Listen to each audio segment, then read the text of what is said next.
Welcome to The Last Breakfast. Please enjoy the video. You begin by locking down access.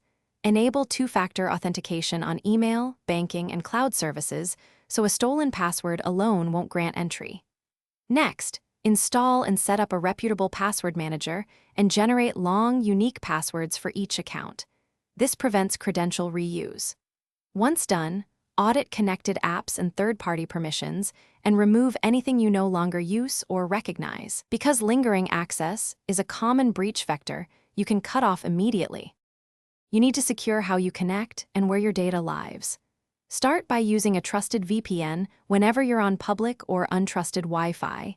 It encrypts traffic and prevents easy interception.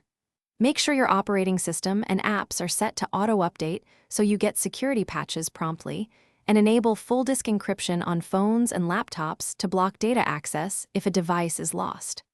Finally, set an automated backup schedule to an external drive or encrypted cloud storage so you can recover if something goes wrong.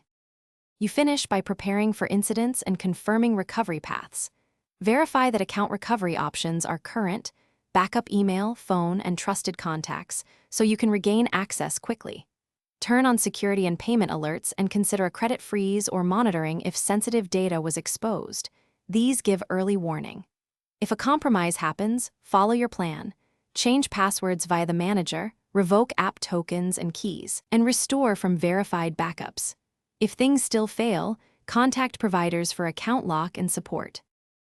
Thanks for watching. If this was helpful, leave a like and consider subscribing. See you next time.